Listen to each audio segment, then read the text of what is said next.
ahead of us today. I want to begin by thanking our sponsors, to thank Ed and Faith Wolf for being our Talmud Torah sponsors for the month of Elul, in memory of beloved father, grandfather, and great-grandfather Cyrus Wolf, Shalom ben Tzvi Hirsch, Zichron Livracha. We thank our Week of Learning sponsor, Joe and Galia Berry, in honor of their 43rd anniversary, Baruch Hashem, and their successful Aliyah 3.5 years ago. We also thank Howard and Aileen Friedman for dedicating the shir this morning in memory of Howard's father, Shalom ben Hillel Tzvi. We hope that in the merit of our Talmud Torah, all the neshamas will have an aliyah and the families in Nechama. And also with that, let us begin. So a beautiful daf ahead of us today. Today's daf is Chaf Aleph 21, and we are picking up in Meretz Hashem at the bottom of Chaf Amud Beis. And we are picking up at last two lines on the daf. Rabbi Yitzchak bar Ada. So Rabbi Yitzchak bar Ada says as follows. What's the incredible Gemara? So just to first not close out, but to fine-tune a little bit of the halachos of pasibiros. Remember again, as we've been seeing since the beginning of the second parak, so Chazal instituted an incredible leniency regarding drawing water on Shabbos. That although the well itself is technically speaking categorized as a Rishus HaYachid, as it has the requisite dimensions of 10 tefachim deep, 4 tefachim wide, and we're dealing with wells which are situated in a Rishus HaRabim. As such, drawing water on Shabbos would constitute a significant issue. So Chazal instituted this concept of the Pasei Biraos, or the Diyu Madin, these L-shaped posts positioned at 4 corners, so as to convert the area around the well into a Rishus HaYachid. Even though under normal circumstances, such mechitzas, such an enclosure, such walls would not really be halachically significant. This was a special kula. We'll see in today's daf why such a kula was in fact necessary. We'll focus on that in just a little bit. We saw Machlokes Rabbi Meir and Rabbi Huda as to how much space you can have in between the diyumadin. Is it 10 amas? Is it 13.5 amas? So the Gemara now goes on to clarify this a little bit more. Rabbi Yitzchak bar Ada, both say this is incredible. Lo hutcher pasibiros ela lo oli regalim bilba. So it comes along Rabbi Yitzchak, and he says, by the way, why did Chazal institute this particular kula? So Rabbi Yitzchak says they only allowed it for the ole regalim. So we'll see what that means. So bepashtos, what it means is as follows: that a person has to be ole regal, Pesach, Shavuos, and Sukkos. And so again, as you're traveling, obviously you require water. A person is going to be traveling over the course of Shabbos. So Rabbi Yitzchak makes it sound like that in order to make life a little bit easier for the ole regalim, they allowed you to enclose a well with this inferior enclosure. The Gemara says, "Vasanya lo hutru pasibiros ela legabe behema bilbad." But 1 second. Elsewhere, again, the Brisa seems to indicate that the reason for the kula was not for individuals, but in fact was for animals. So which one is it? Is it for the ole regalim, or is it for animals? To which the Gemara says, it's not a stira. My behema, behemas ole regalim. Inachinami, what does it mean when it says that Chazal instituted pasei biraos for behemoths? It means for the animals of the ole regalim. Look at the last Rashi on the daf. Behemas ole regalim. Aval Adam afilu ole regalim lo hutro lidlos v'lishtos sheyachol likanes lifnei v'lishtos. So we'll see what that means in just a moment.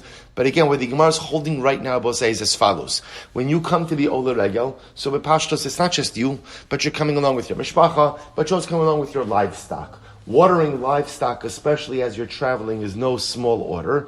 Therefore, Chazal understood that it's going to be a potential incredible hardship for the ole regel to water his flock. Therefore, to make life a little bit easier, Chazal relaxed the standards for regel and mechitzas and allowed you to enclose a well so as to be able to water your animals on Shabbos. So this was a special takana made for the behemoths of ole regalim. The Gemara will say, well, watch this. Aval Adam, but amazingly enough, this kula was not made for people. This kula was not made for people, because what should people do? This is wild. Aval Adam, top of Chaf Aleph. Aval Adam, mitapes va'ola, mitapes yad. Rabbi say, see, there's another eitzah for a person. What's the other eitzah for a person? Just go into the well. Just go into the well, right? You could go ahead and lower yourself in the well, and you could drink from the well itself. Rabbi say, now again, obviously, if you go into the well, then of course there's no issue. Good. There's no issue of any kind of rishuyos. Yeah, I'm sorry. There's no issue of There's no issue of any kind of transfer of reshuyos because you're going into the well itself. But I said, look at Rashi. This is really wild.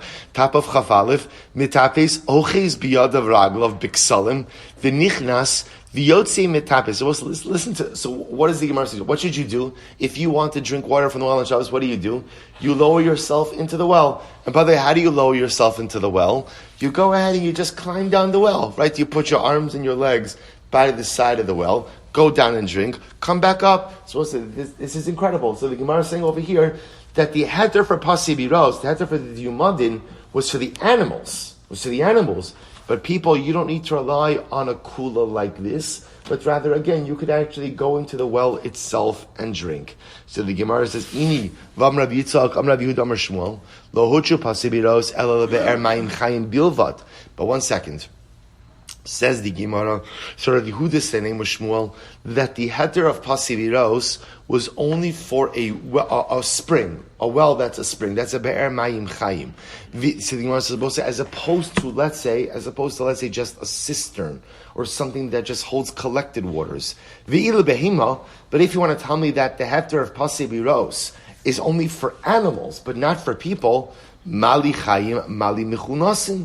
Then Abba say, what does it make a difference what type of water it is? And again, I understand if Be'er Mayim, if you're telling me that it has to be a Be'er Mayim Chayim, if the heter of Pasi Biros is for people, because then that's potable water, that's drinkable water. But Lamaise, if it's for animals, what does it make a difference what type of water source it is? To which the Gemara says, Ba'inon midi dichazi la'adam. You require something ultimately that is suitable for a person.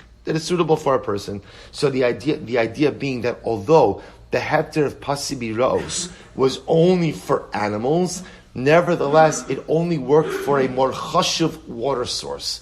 What's the definition of a chashuv water source? The type of water source that would be used by people as well. So the Gemara says, Gufalo huchu Pasibi Rose ela behema bilvad aval adam metapes ve'ola metapes v'yored. So what says we just said that the heter of Pasibiros was only for behemoths, but for people, if you need water, go into the well. The Gemara says, but what if the well was very wide, so that a person couldn't successfully navigate in and out of the well? Then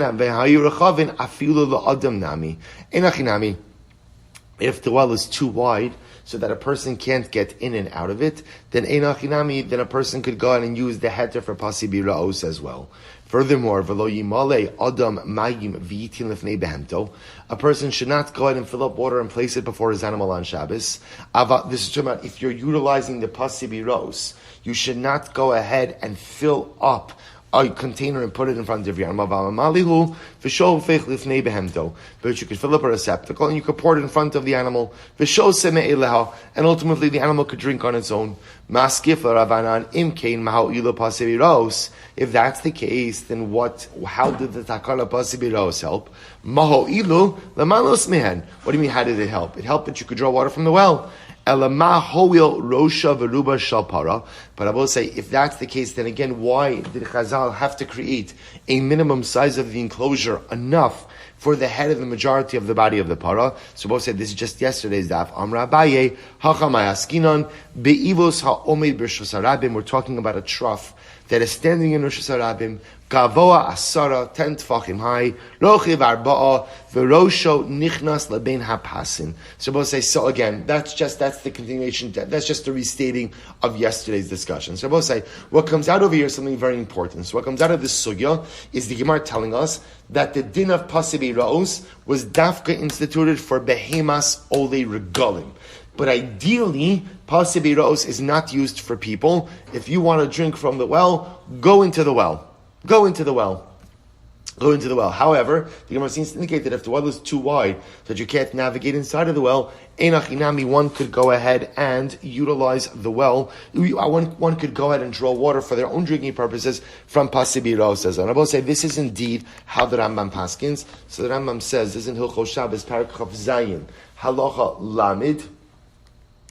Actually, you know what we'll see. Fine. The truth is, we'll leave this Rambam. Let's just do the next few lines, because it's going to be a little bit more halacha, because Rambam groups it all together. So listen to this.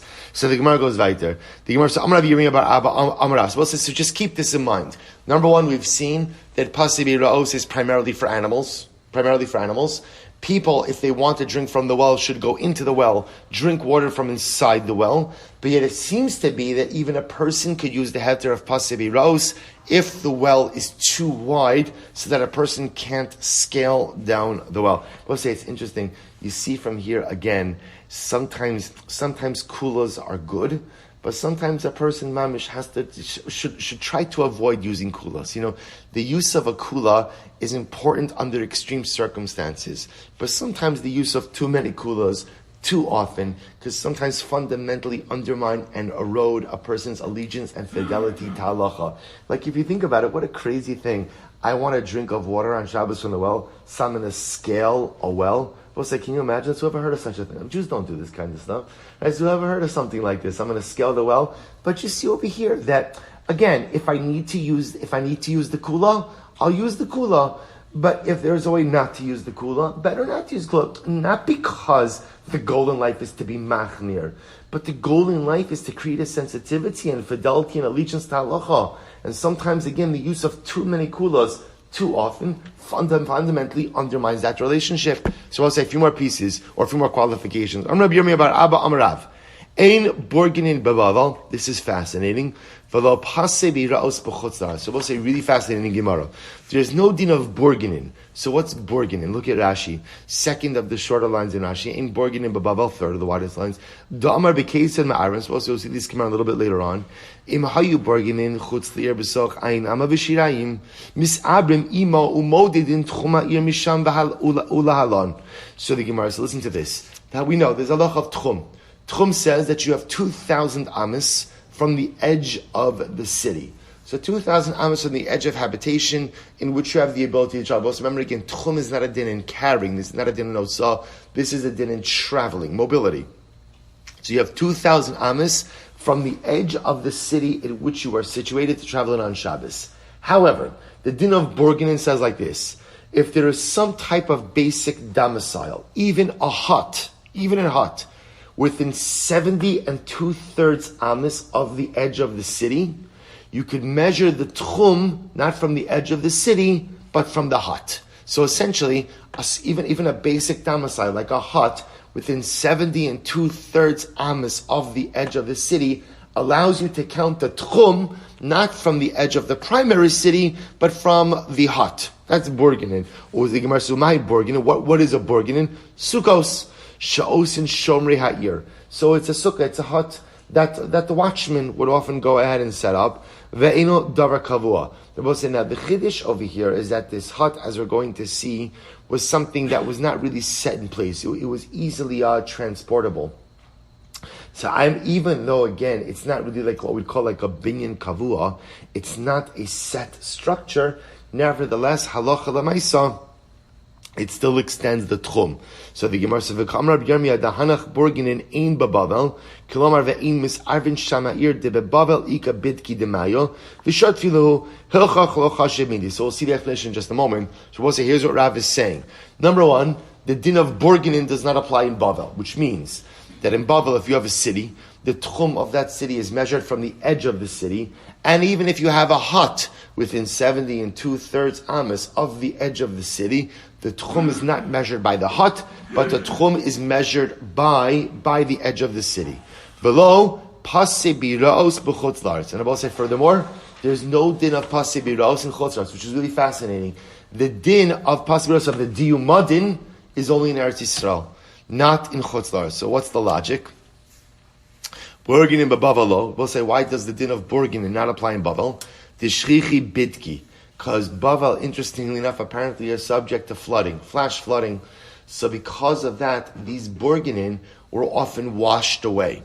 So because it's not dependable, or it's not reliable that the borginin is going to be there, therefore it cannot work to go ahead and extend your tchum. We'll say, look at Rashi for just a moment. This is really pretty incredible. So Rashi, at the end of that Rashi, he says, the Bavel ika bitki demayo v'shot filu.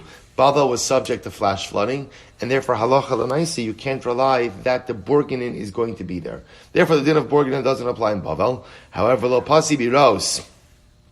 This is incredible. Why does the din of pasi biros not apply in Chutz La'aretz? Because literally there are no yeshivas there. Now, what does that mean? Look at Rashi. This is really quite amazing. Lios tamidim holchim me'ir le'ir lilmod Torah. So we'll say, listen to this. In Chutz La'aretz, you didn't really have a situation of Talmidei Chacham going city to city to learn. Upase biros lo hotra elo olei regalim uchliotze bahen shehochin ledvar mitzvah. We'll say, this is incredible. The din of Pase biros was a din that allowed you to draw water for your livestock, and if under extreme circumstances for you, when you were engaged in a dvar mitzvah, right, in a mitzvah journey. So the paradigmatic example of being engaged in a dvar mitzvah was oli regalim. But the idea was, anytime you were traveling over the course of Shabbos, l'tzorech mitzvah, Chazal allowed you to use these pasei biros. So interestingly enough, in Chutz La'aretz, and I want to point something out, Chutz La'aretz is outside of Eretz Yisrael in Bavel. Interestingly enough, for this purpose, Bavel was not called Chutz La'aretz. You see that because Bavel is reckoned separately over here, which makes sense, because in Bavel there were yeshivas. So in Eretz Yisrael and in Bavel, where you could potentially be traveling over the course of Shabbos for a divine mitzvah, you could use pasei biros. Outside of Eretz Yisrael and Bavel, where there were no yeshivas, you are not permitted to use pasei biros. So we'll say, really incredible. Aval ipcha avdinon. I will say, but the opposite, of course, the opposite is true. In other words, that halacha l'maisa, there are pasei biros in Bavel, and the din of borginin applies in Chutz La'aretz. Because I will say, essentially, the din of borginin will apply anywhere as long as there's no concern of flash flooding, and the din of pasei biros will apply either in Eretz Yisrael because of Aliyah L'Regel, or L'maisa anywhere where you could travel to yeshivas. So the Gemara says, Ika da Amri, others explain, Amrav Yirmiyah bar Ava, Amarav, Ein Borginin, Upasei Biraos Lo B'Bavel B'Lo Chutz La'aretz. So also others have a different version of this, that both the din of Borginin and pasei biros do not apply neither in Bavel nor in Chutz La'aretz. Borginin b'Bavel lo, the shchichi bitki. So as we said before, borginin don't apply in Bavel. Why? Because of flash flooding. B'Chutz La'aretz nami lo, the shchichi ganovi. This is fascinating. The din of borginin doesn't apply in Chutz La'aretz either. Why? Because of thieves. So we'll say, what does that mean, thieves? They used to steal these huts. They would steal these huts. Lamais, as Rashi said before, since they were not kavua, they were not affixed to the ground, so they were stolen. So because they're stolen, obviously you can't rely on the borginin to be there. So the Gemara says, Pasi biros bebavalo, dishchichi maya. So again, Pasi biros, that hunter was not allowed in Bavel. Why? Because we'll say apparently water was in easy supply in Bavel. So remember again, the din of Pasi biros is a din in Eretz Yisrael, says the Gemara, because water is harder to come by. But in Bavel, where water was easy to come by, there was no need to rely on these kulas. B'chutz la'aretz nami delo shchichi misifta. In Chutz La'aretz also, there was no din of pasei biros, because since there weren't yeshivas, therefore halacha l'maisa, pasei biros was only instituted in the situation of dvar mitzvah, and there was no real traveling for dvar mitzvah in Chutz La'aretz. Amri Rav Chisda l'may breid Rav Huna breid Rav Yirmiyah bar Abba Amri asisu mi barnash lebeknishta de Daniel da hava plasa parsi b'shabsa. So let's listen to this. So the Gemara tells a story. So Rav Chisda said to Mari breid Rav Huna breid Rav Yirmiyah bar Abba. He said to him, I heard that you went from Barnash to the shul of Daniel. You traveled from Barnash to the shul of Daniel, and that is a distance, Rashi says over here, Amri dakas yisni Barnash lebeknishta Daniel, Shamati, sha'omrim aleichem sha'atem boin mi Barnash lebeknishta Daniel b'Shabbos, Makom haya b'Bavel, shesham haya mispalal Daniel d'chsiv, v'chavin pisisen le'be'ilase. So we'll say, so apparently there was a shul that was known as the shul of Daniel. So you have Rav Chisda telling Mari, I heard that you traveled on Shabbos from Barnash to the shul of Daniel. And the problem is, that is a distance, the havu tlasa parsi b'shabsa. That's a distance of 3 parsos, more than the tchum. Amai samchisu aborginin. So what did you rely? Amai samchisu. What did you rely on to travel such a far distance more than the regular Tchum on Shabbos? Aborginin. Did you rely on the presence of huts to extend your Tchum?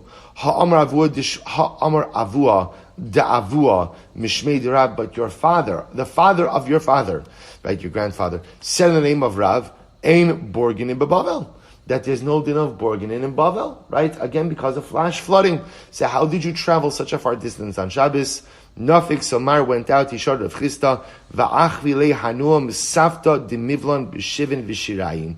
So once he went out and he showed him that apparently, right outside of Barnish, within 70 and 2/3 amas of the edge of the city of Barnish, there were these ruins. There were these ruins that were there, but the walls of the ruins were still intact. So because the walls were still intact, they were bona fide mechitzas. And because they were bona fide mechitzas, they extended the tchum of the city, allowing Mar to travel from Barnish all the way to the shul of Daniel. Take a look at Rashi for just a moment. Rashi says, Misafta ayaros charebos, v'nish'aru sham mechitzas min habatim, v'amiran hasam, barricades and ma'arvin, so we'll say showed them there were ruins, but despite the fact that there were ruins, the walls of those ruins were still intact and allowed the tchum of the city to be extended past them. And that's how he was able to travel to the shul of Daniel. So we'll say good. So that's the end. Then we're going to get into some beautiful Agarata. But before that, let me share with you the Rambam. So the Rambam in Perek Chav Zayin and Hilchos Shabbos says as follows, because we'll say a lot of fascinating ideas over here. Number one, when were Pasei B'Ros? Who were Pasei B'Ros instituted for? Number two, where were they instituted for? Because the Gemara seems to indicate over here that this is a din dafka in Eretz Yisrael and maybe Bavel as well. So the Rambam writes as follows. This is in Perek Yud Zayin, chapter 17, the Rambam Halacha Lamed. Lo hitiru hapasim ha'ilu ela bi'eretz Yisrael ulu behimas oli regalim bilvad. So the Rambam actually paskins that the din of Pasei B'Ros is dafka a din in Eretz Yisrael. This was only instituted in Eretz Yisrael and only instituted for the animals of the Oli Regalim. V'hu sheyiyeh be'er mayim chayim shel rabim. And I will say, so again, three qualifications. Number one, only in Eretz Yisrael. Number two, only for the animals of Oli Regalim, Devar Mitzvah. And number three, only a be'er mayim chayim. A well, that's a wellspring, because that's a more chashuv water source. Aval, b'shar aratzos. But I will say, again, if you, let's say anywhere else outside of Eretz Yisrael, if you want to drink water on Shabbos, or you want to give to your animals on Shabbos, what's the halacha? The Gemara says, B'shar ratzos adam yored lebe'er v'yishteh o ya'asim mechitza makefes lebe'er gavo asar tvachim v'yamod b'socha v'yidla v'yishteh. Any other circumstance outside of Eretz Yisrael or anything else, if you want to draw water on Shabbos, no, you could draw water on Shabbos, you just have to what? You have to what? Make regular mechitzas. You have to make a regular partition. But if the well was very wide, so both the Rambam does paskin that halacha l'maisa, if the well is too wide, so that the person can't go down and get it, he could rely on Pasei B'Ros. So we'll say therefore halacha l'maisa, the Rambam paskins that the din, number one, din of Pasei B'Ros only applies in Eretz Yisrael. Number two, it only applies for behemas, ole regalim, not for a person. Unless, of course, the well is too wide that you can't scale it. Under those circumstances, you can rely on the Pasei B'Ros to draw water for personal consumption as well. Right? The Rambam goes on with a couple of other fascinating ideas, but that's enough for our purposes today. Good, let's go right. We'll say beautiful, beautiful Gemara ahead of us. So the Gemara says as follows. Amr Rav Chisda, Darish Mari Bar Mar. So Rav Chisda says as follows. So Mari Bar Mar darshaned the following. He said, Mai dichsiv l'chol sichla re'isi kates rechava mitzosecha mod. Well, so what's the meaning of the pasuk in Tehillim? Literally, again, for every goal, l'chol sichla, for every goal, for every conclusion, I've seen an end. Rechava mitzvascha mod. But your mitzvos are very expansive. So we'll say, b'pashtos, what David HaMelech is saying is like this. Everything else in the world is finite. Everything else in the world is finite, but mitzvascha, your Torah, is infinite. So David Zeh Amr David V'lo Pirshu. So David HaMelech said this, but he didn't explain it. Amar Eov v'lo pirshu. Eov said it and he didn't explain it. Amar Yechezkel v'lo pirshu. Yechezkel said he didn't explain it. Ad sheba Zechariah ben Ido pirshu. Until Zechariah ben Ido came along and he finally explained it. What does this mean? Amar David v'lo pirshu. David said it, but he didn't explain it. Tichsev l'chol sichel re'isi keitz rechava mitzvah schamaod. So again, David HaMelech says, for every goal, or for every goal, I've seen an end, but your mitzvahs are very expansive, but I didn't explain what that meant. Amru Eov v'lo pirshu. Eov said it also. Tichsev arucha me'eretz mida urechava minayam. Literally again, it is longer than the earth, than the length of the earth, and wider than the width of the sea. So again, I both say, once again, Eov is speaking to the expansiveness of Torah, but doesn't help to frame that concept. Amri Yechezkel lo perishu d'chsiv, quotes the pasuk in Yechezkel, vayifros osa lefanai, v'ksuva padim v'achar, v'kasav aleh kinim v'hege v'hi. We'll see what that means in just a moment. What is it supposed to say? So literally it means, vayifros osa lefanai, he spread it open in front of me, v'ksuva padim v'achar. It is written on the back and on the front, v'kasav aleh, and it says in it, kinim, which means kinim means like kinim, like a kina, like kinnis, Lamentations, vehega, rejoicing, vehi, and woe. What does that mean? Kinim, zu paranusan shal tzadikim b'olam hazeh. So kinim means the misfortunes or the suffering of tzadikim in this world. Vechinu omer kino hi v'konenu. Vehega, what does hega mean? Zu matan scharan shal tzadikim lasid lavo. That refers to the rejoicing of the tzadikim in the world to come. V'chira omer alai higayon b'chinor. Vehi, Zoi paranusan shal resham la'asid lavo. He refers to the suffering of the wicked in the world to come. V'chinu omer, so the quotes over here the pasuk from Yechezkel, hava al hava tavo. Ad sheba Zechariah ben Ido pirshu. So Zechariah ben Ido was the first one who came along and explained this notion of the expansiveness of Torah. The Chsiv quotes over here the pasuk from Yechezkel, Vayomer elai ma'ato roa. So he said to me, Chosh Baruch Hu said to me, what do you see? Va'omer, and I said, Ani roa megillah afa. I see a floating scroll. Arka esrim ba'ama, berachba eser ba'ama. Its length is 20 amas, its width is 10 amas. V'chi pashat tala havyalan esrin be'esrin. And ultimately, again, when it was unfolded, it was esrin be'esrin. It was 20 by 20. Uksiv hi ksuva panim va'achar. And it says that it was written on the front and on the back. V'chi kalafta la kama havya. And if you were to peel it back, so I'll say it was written on the front and the back. So what it's saying, the imagery is, it was written on the front and the back. If you were to peel apart the front and the back and place them side by side, kama havya la, how much would that be? Arba'in be'esrin. It'd be 40 amas by 20 amas. Uksiv mimadad b'sha'al omayim v'shamayim b'zeres tachin nimtza kala olam kula achos mishloshes alafim umasayim b'torah. So both say when you do all of the math, the Gemara says it turns out that the world is 1/3200th of the size of the Torah. So we'll say obviously in a metaphorical point, the Gemara is trying to paint this image of this massive scroll that totally eclipses the size of the world, to highlight to us the dramatic expansiveness of Torah. You know, when we speak about Torah, we say, okay, you could quantify Torah. Torah is Tanakh, Torah is Torah Shebichsav, Torah Shebal Peh. So I both say, Torah, remember how Chazal referred to the Yam Shal Talmud, right? Referred to the sea of the Gemara. The metaphor, the imagery is an expansiveness. You know, when you stand on the banks of the ocean, you look out into the ocean, it looks like it's Ma'im Shein Lam Sof. It has no end. So the idea that the depth and profundity of Torah is so much that it even eclipses the size of the universe. That's the imagery that's highlighted over here. From Chista, Darish Mari Bar Marmai Dichsev. So we'll say it's actually quite beautiful. The Gemara quotes the passage from Yirmiyahu. So it says over here, that there were two literally baskets of figs prepared before the Heichal Hashem. Hadud ha'echad te'inim tovos. One of the baskets contained good figs, tovos ma'od, ki te'ini ha'bechoros. like the early figs. But say, just so you should understand what's happening over here. If you have the Torah or in your Gemara, you can see what the Gemara is actually doing over here is kind of splicing together two different psukim. It's taking pieces. They're both from Yirmiyahu, Parachav Dalet Pasuk Aleph, psukim Aleph through Beis, but it's just taking different parts of it. So both say, so the image that Yirmiyahu Hanavi is highlighting over, it's really quite beautiful, is two baskets of figs. One basket is figs, Tavos Ma'od, Kite'eni Abachoros Amadeis, Vadud Echad, and the second basket, Te'enim Ra'os Ma'od, are bad figs, Asher Lo Se'achelna Meroa, that could not be eaten because they were so bad. Shabbosai, who do the two baskets of figs represent? This is really beautiful. Hatovos, Elu Tzadikim Gemurim. The good figs, those represent Tzadikim Gemurim. Te'enim Haros, bad figs, Elu Rishaim Gemurim.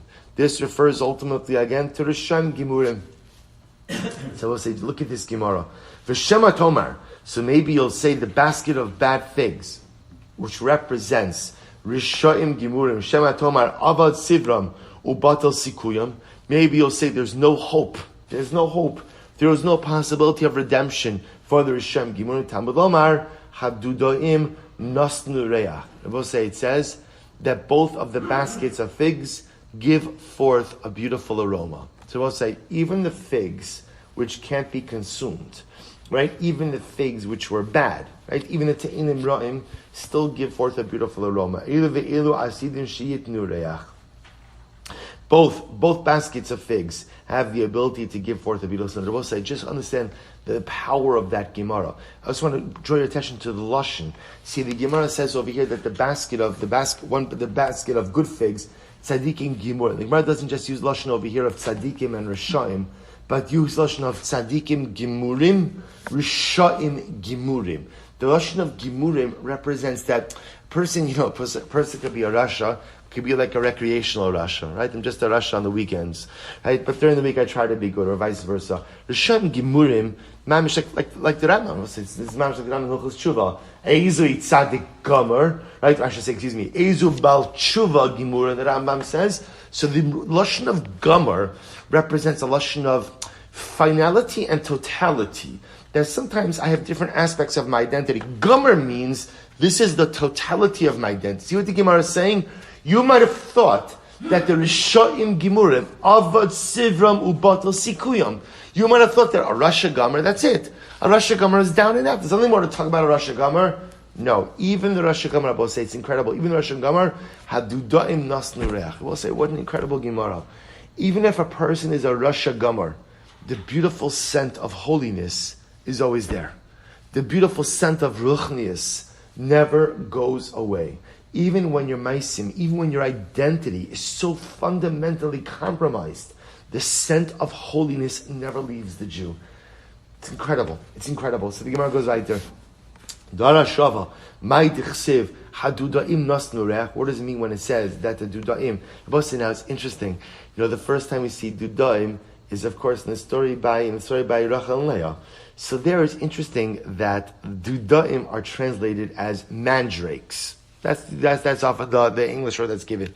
Here in this context, it's interesting that it's actually translated as violets. Okay, so the Dudaim Nasnu Reach. So the Dudaim gave their scent. We'll say, who is this so beautiful? Elu Bachure Yisrael Shelotamu Tamchit. We'll say, so the violets, the Dudaim gave their scent. This refers to the young Jewish men who never tasted the taste of sin. So we'll say, so what does that mean? So the Maharsha comments on this. The Maharsha says this is Dafka in the realm of Arayas. The realm of Arayas. It's referring, you'll see it makes sense from the context in just a little bit as well. This is talking about young men who are careful to guard themselves from immorality. No person could say that he never tasted the taste of sin. Everybody tastes the taste of sin. We all sin. But Lamaisa, a person, especially a young person, when passions are strongest, who is careful to guard himself from immorality, that's the Dudaim Nasnu Reach. That ultimately, again, is the violet who emits such a beautiful scent. And at the entranceway, all types of beautiful fruits. Who is that? Elu benos Yisrael. This refers to the Jewish women. Shemagidos pischehen lebaalehem. So we'll say literally it says they tell their openings to their husbands. So Rashi points out over here, this refers, look at Rashi. Actually, not yet. We'll see. Rashi goes a little bit out of order over here. Shemagidos pischehen lebaalehem means they tell their husbands when they become a nida. That the wife tells her husband she becomes a nida, that her husband shouldn't inadvertently transgress with her. Losh lishnachi, you know another possibility? Sha'ogdos pischein leba'aleim. Literally, they close their openings only for their husbands. This idea being the virtuosity, the virtuousness of the Jewish woman, that she maintains her allegiance, right, and is only for her husband. Chadoshim gam yisharim dodi tzafanti lecha. So say, what does it mean again? Literally, new and old. My beloved, I awaited you, I looked out for you. This is so beautiful. So I just want to point out this notion, by the way, we've seen so much in the last couple of dapim regarding the immorality and how a person who's able to conquer immorality, it's the greatest taiva that a person has, and at the end of the day, the schar that awaits a person who's able to overcome these most innate wants and desires. So I want to point out this idea that the Gemara says that dudaim nasnu reach. So we'll say, what does it mean that the young person, right, and who, we're all young, the young person is able to resist immorality. He emits the dudaim nasnu reach, that the violet gives off its scent. So we'll say, the concept of scent. What does it mean that your scent is beautiful if you overcome immorality? Scent is something that just exists by itself. In other words, you don't do anything for scent. It's just a part of your being. If something has a beautiful, pleasing scent, it's just a part of their gestalt. It's a part of what they are. The idea being, I think what Chazal is saying is that when I'm able to overcome the desire for immorality, it's not just the pshat that I become holy. It fundamentally changes who I am.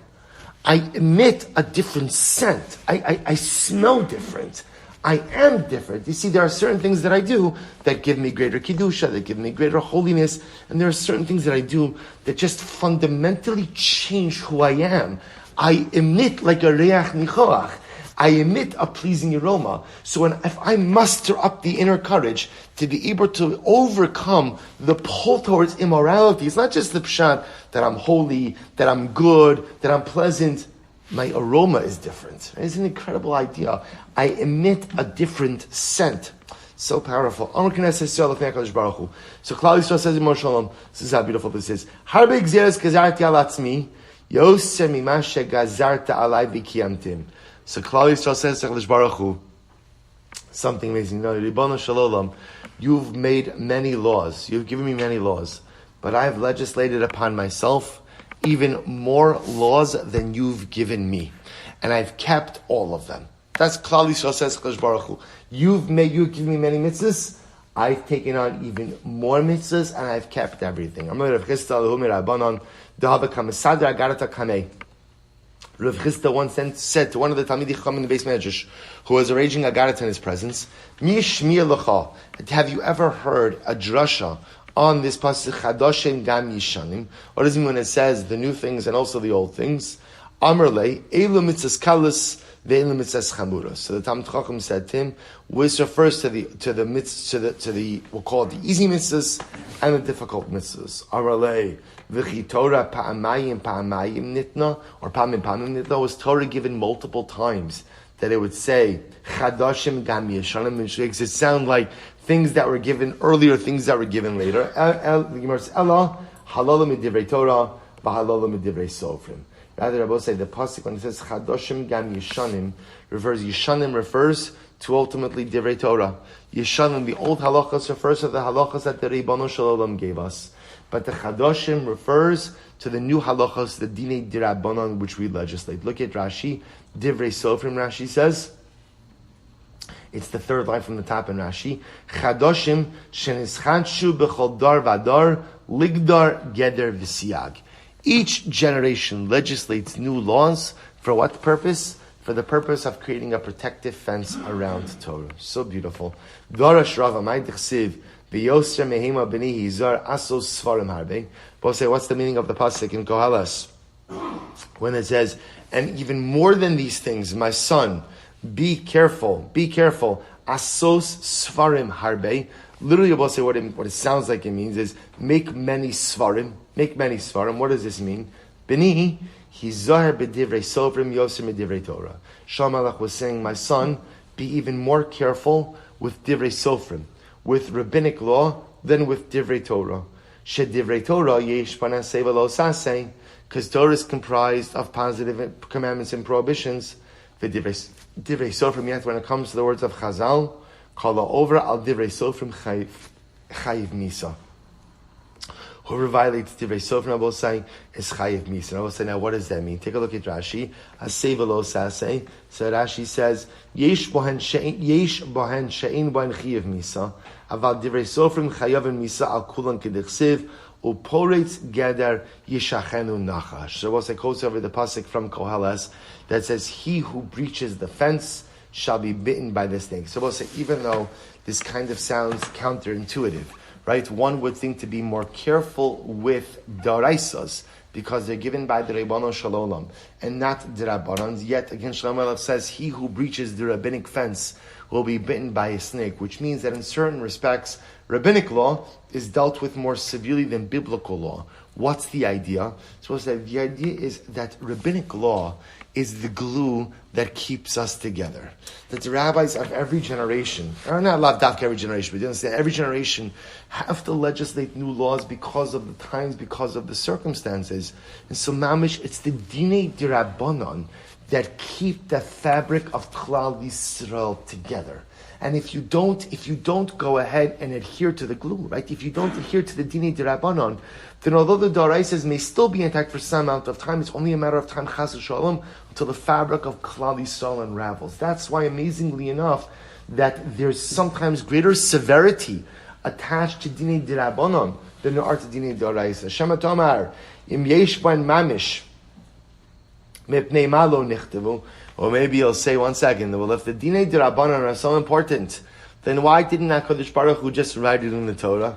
And we'll say, this thought crosses everyone's mind at some point in time. Right? If the rabbis, if Chazal are really right, then why didn't HaKadosh Baruch Hu just include it? So let's listen to this. Amar Kra, Asos Svarim Harbe Ein Kates. Because we'll say at a certain point in time, you could keep writing Svarim, and you keep writing many Svarim, and there will be no end. In other words, we're both saying that Torah continues to evolve and Torah continues to go on. It would have been impossible to commit everything to writing in one sefer, and therefore HaKadosh Baruch Hu had to be mechalik between a Torah shebichsav and a Torah shebal peh, between Dinei D'Oraisa and Dinei D'Rabbanan. V'log harbe yegias basar.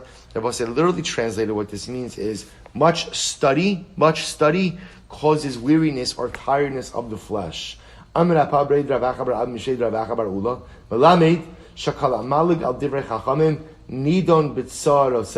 say pretty strong Gemara. It teaches us that what?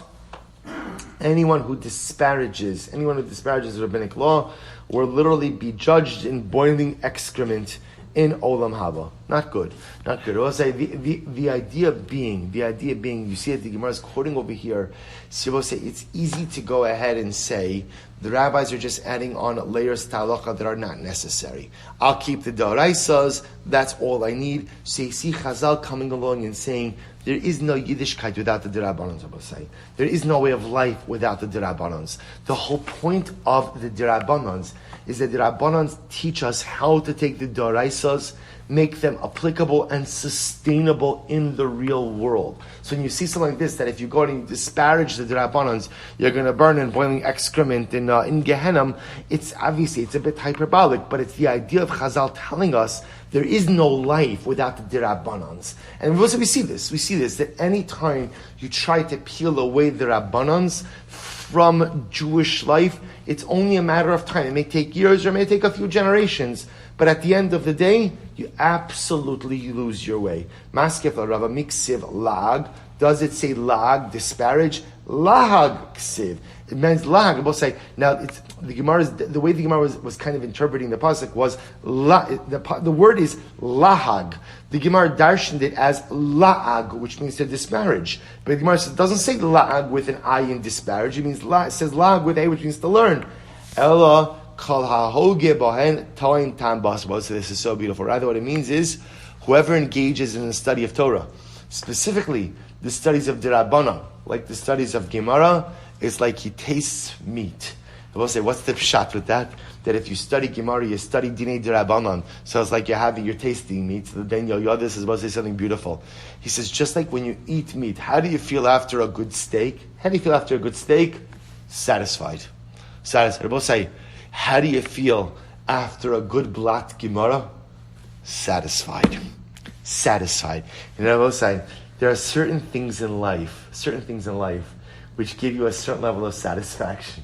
So the truth is, in a Gashmi level, a good meal, a good steak gives you a gishmak. You feel good after it. You feel a certain sense like the world is good. There's like, you know, say, if you have a good steak, it's amazing. A good steak and a glass of wine. I see enough cherries on over here, right? But I see, right? But a good gaze and a good glass of wine. I was saying. So again, the universe is in equilibrium. Right? Life is perfect. The only thing I'm missing in that moment is Mashiach. It maybe even feels like a little bit like Mashiach.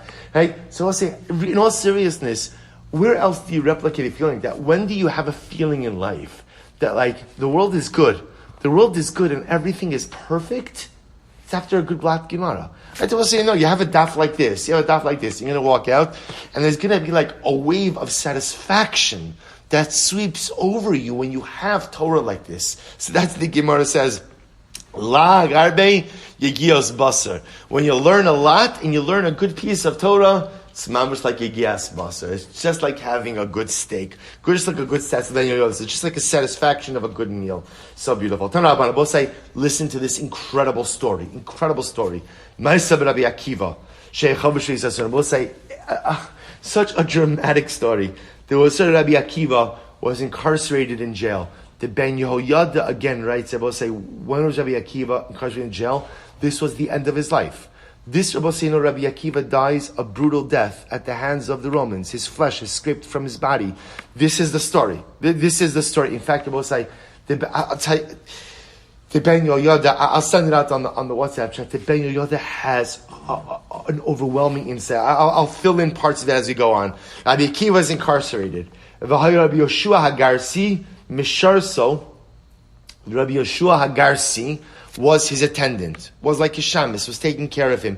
And Rabbi say, what does Garsi mean? Rabbi say, look at Rashi. Rashi says, Garsi is Shem Makom. It's the name of his place. That's where he lived. That's where he lived.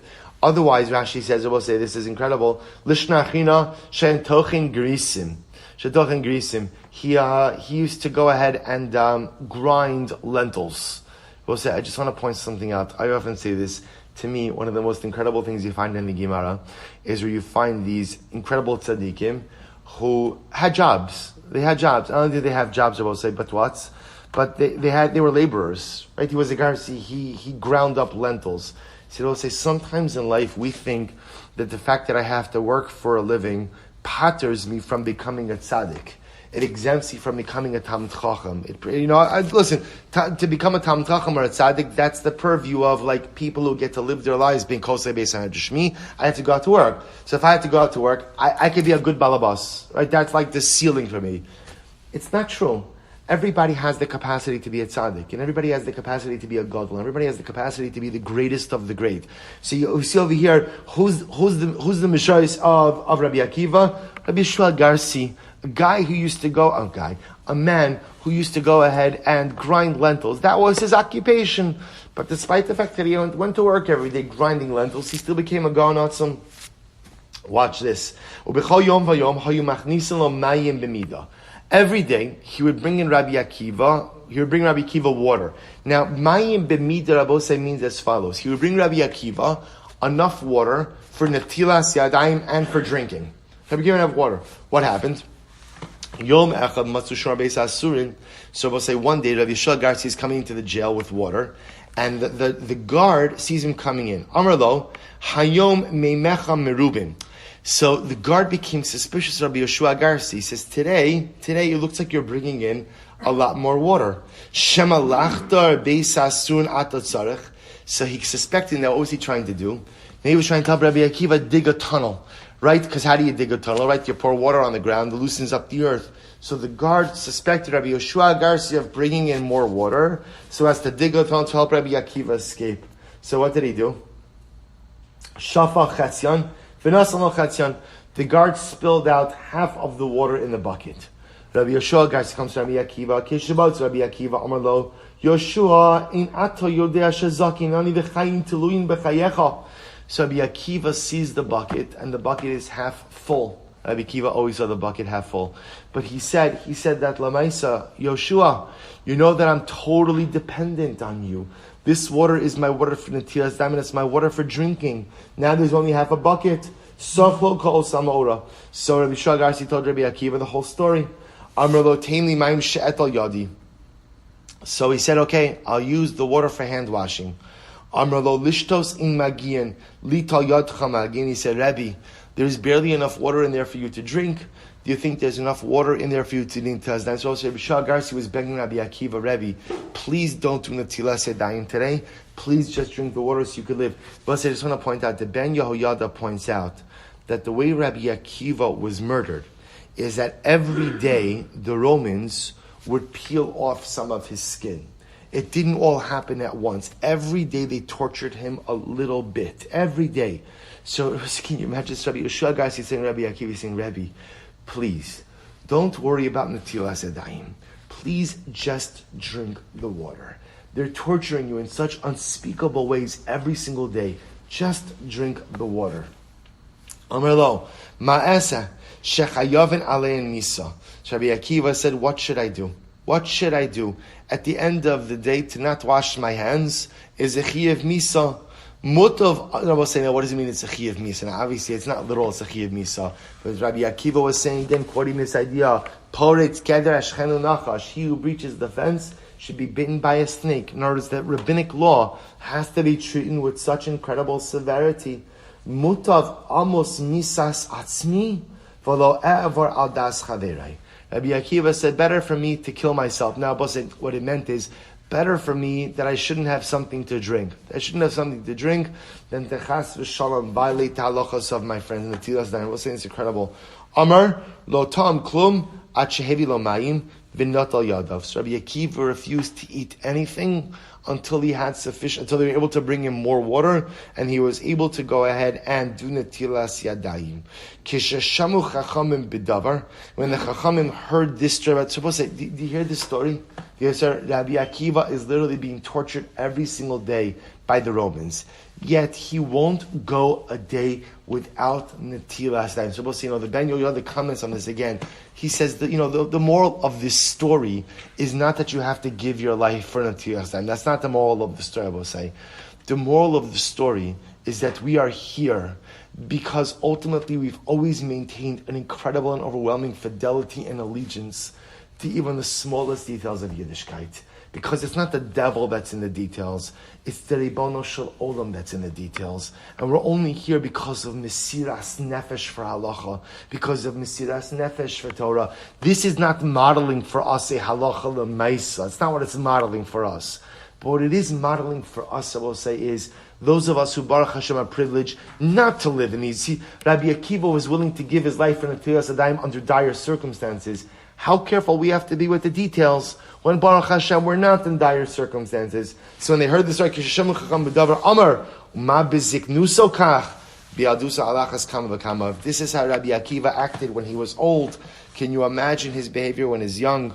Ma B'Beis Asurim Kach Shelo B'Beis Asurim Alachas Kama V'Kama. And if this is how Rabbi Akiva conducted himself when he was in jail, when he was incarcerated, can you imagine how he lived his life when he was free? So incredible. Amar Rav Yehuda Mishal. Also, just do another line. Amar Rav Yehuda Mishal. B'Shah Shetiken Shlomo Eruvin and Netilas Yadayim, where Shlomo Melech instituted Eruvin and Netilas Yadayim. Now, both say, if you look at Rashi says something very interesting. Shlomo, this is Shlomo Melech instituted Eruvei Chatzeros.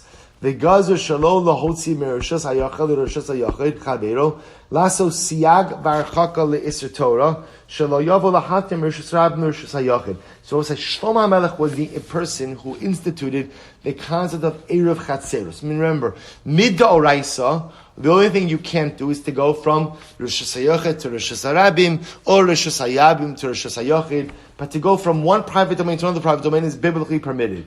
Shlomo HaMelech came along and said, no, you can't even carry from one Rishas Hayachid to another Rishas Hayachid without some type of Eruv Chatzeros. So that's what it means. Shlomo HaMelech instituted Eruv. He also instituted Netilas Yadayim. I will say, Shlomo HaMelech instituted Netilas Yadayim for the consumption of Kodshim.